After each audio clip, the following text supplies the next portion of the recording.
Day 9 ng paggagawa ng bahay ni Tarzan. Let's go!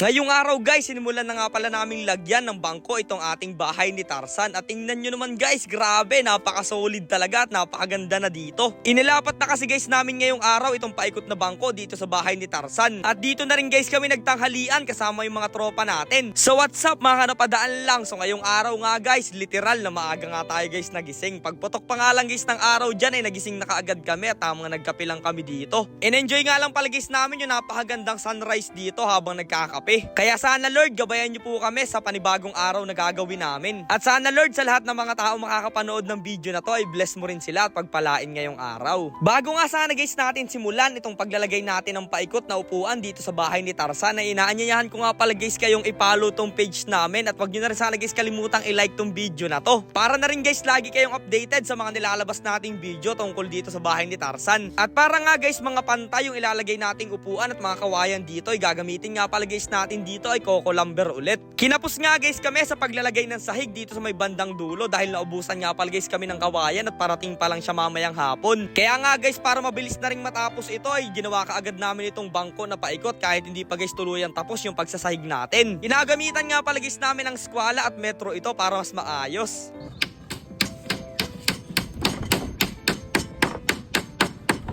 Para nga guys, sabay-sabay nating matapos itong sahig at itong sahig ng pinakang upuan at yung sandalan niya ay kailangan nga pala guys matapos na muna namin itong mga suliras ng bangko na yan. Ang style kasi guys na gagawin natin dito sa bahay ni Tarzan ay may palibot nga pala guys na upuan niya na para bang resort yung datingan. Social na guys si Tarzan ngayon eh.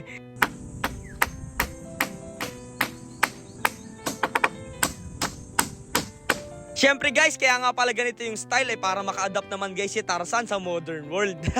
Balak rin sana guys namin lagyan ng TV to kaso mukhang babasagin lang yun ni Tarzan kasi hindi guys talaga kilala yung TV ng mga sinaunang panahon. Para nga sana guys mas maging maganda itong ating bahay ni Tarzan, ang balak nga guys sana namin gamitin na sahig dito ay tiles. Kaso nga lang guys, napag-isipan namin ng mga kaibigan ko na baka madulas dun si Tarzan kaya ang ginawa guys namin ay kawayan na lang.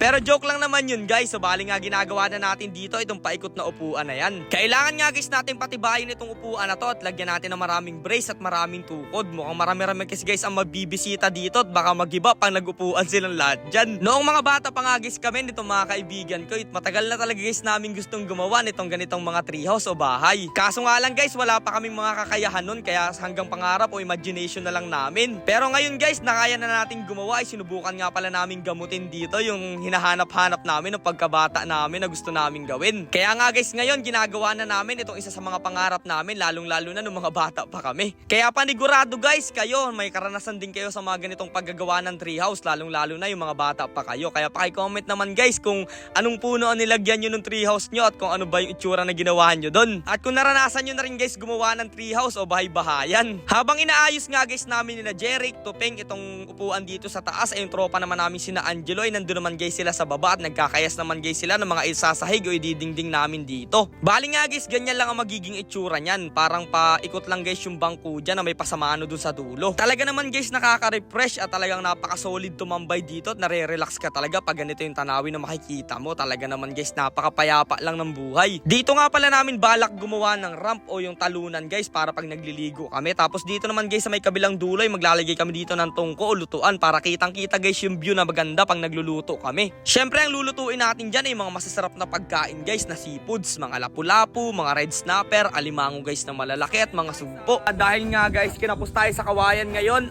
inuna nga pala namin dito yung bangko. Ayan, yung bangko guys. Kung mapapansin nyo kulang pa yung sahig natin dyan. Ang gagawin kasi guys namin dyan, yung naandun sa may bandang una na yun na bangko, lalagyan na namin ng sahig tsaka sandalan yun. Ano Jeric ano?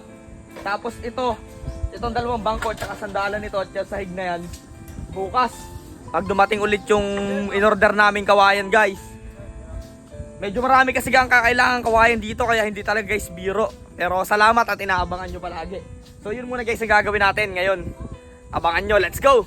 Sa mga gusto rin nga pala ulit guys magpa-shoutout sa video na to, ay mag-comment lang kayo dyan sa baba. At mag-suggest na rin kayo guys kung ano ba ang pwede nating gawin, idagdag dito sa ginagawa nating bahay ni Tarzan para mas maging maganda guys to pag tulong-tulong tayo. Hindi na rin talaga guys biro yung mga nararanasan naming pagod at hirap dito sa paggagawa ng bahay ni Tarzan, pero ganun pa man guys ay tuloy-tuloy lang tayo para mapasaya namin kayo. Eto na nga pala guys yung simpleng tanghalian namin dito. Naggisa lang kami dito ng sardinas na may kasamang guys, talbos ng kamote tapos gulay na kalabasa. Tapos meron din guys kami ditong merienda na saging tapos yung 2 perasong lukban na sobrang solid at napakatamis. Kaya tara guys, samahan nyo muna kaming mananghalian dito, pero syempre nagdasal muna kami dyan para magpasalamat kay Lord. After nga guys namin makakain, syempre bakbak na ulit tayo dito sa paggagawa natin. Kailangan na kasi guys talaga nating matapos to, at gumagamit nga pala guys kami ng mga barena dyan sa dulo ng kawayan para hindi guys mabiak pag pinakuan na natin. Ang una nga pala guys na kinakabit namin dyan itong sandalan para pag sinahigan na guys natin itong bangko ay nakaipit na siya doon sa bandang dulo. Akala nyo nga guys napakasimple lang ng ginagawa namin, pero kailangan talaga guys ng marunong dito, kasi pag hindi talaga guys marunong ang gumawa nito ay tabi-tabingi talaga yung gagawin natin na yan. Sa pagkakayas pa lang guys ng kawayan ay sobrang hirap na talaga, nakakasugat talaga guys sila ng kamay at napakakate.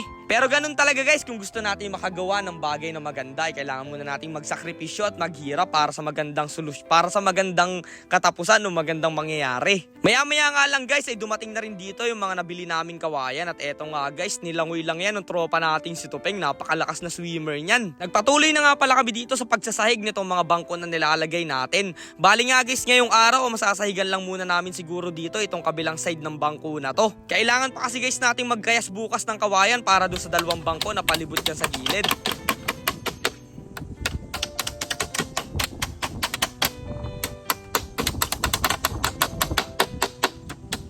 Day 9 ng paggagawa ng bahay ni Tarzan. Let's go! Nakakatuwa lang guys itong paggagawa natin ng bahay ni Tarzan dahil napakarami guys mga sumusubaybay dito at excited na rin silang matapos to. Pero easy lang kayo mga guys, susubukan nating mas pagandahin to kaya hindi natin masyadong minamadali. Bali nga guys, isang bangko lang yung natapos namin dito at tatapusin namin bukas yung iba pang bangko dyan sa gilid, kaya abangan nyo.